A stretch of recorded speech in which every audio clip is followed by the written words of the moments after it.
બારડોલી નગરમાં શ્રી રામલલ્લા પ્રાણ પ્રતિષ્ઠાની ભવ્ય ઉજવણી કરવામાં આવી હતી, જે અંતર્ગત જય શ્રી રામ સેના દ્વારા બારડોલી નગરમાં ભવ્ય શોભાયાત્રા કાઢવામાં આવી હતી। ભવ્ય અને દિવ્ય શોભાયાત્રામાં મોટી સંખ્યામાં માનવ મહેરામણ ઉમટી પડ્યું હતું। 500 વર્ષના સંઘર્ષ બાદ અયોધ્યા ખાતે ભગવાન શ્રી રામની પ્રાણ પ્રતિષ્ઠા વિધિવત કરવામાં આવી છે। ભારત દેશ સહિત સમગ્ર દેશમાં દિવાળી જેવો માહોલ જામ્યો છે।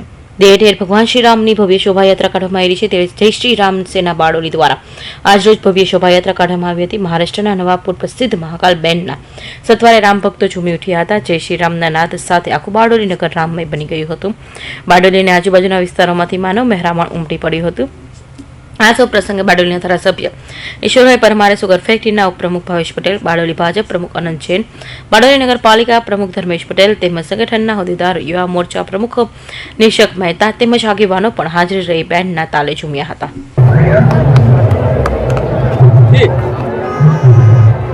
આજે અયોધ્યા ખાતે ભગવાન શ્રી રામની મૂર્તિની આદરણીય વડાપ્રધાન શ્રી નરેન્દ્રભાઈ મોદી સાહેબના હસ્તે પ્રાણ પ્રતિષ્ઠા થઈ।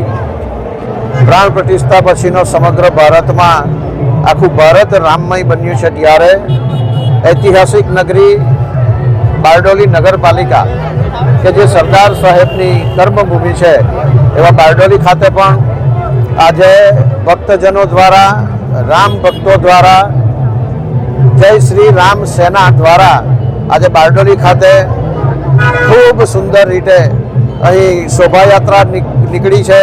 બારડોલી રેલવે સ્ટેશનથી લઈને આ જલારામ મંદિર સુધીની આ શોભાયાત્રામાં ખૂબ મોટા પ્રમાણમાં ભાવિક ભક્ત જોડાયા છે અને સૌ ભક્તિમય, રામમય બન્યું છે। ત્યારે આજનો આ પ્રસંગ એક ઐતિહાસિક પ્રસંગ છે અને સૌ માટે આનંદ અને ગૌરવની બાબત છે।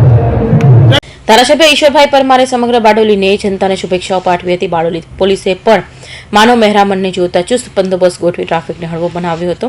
Suresh Rathod, Hind TV news, Bardoli.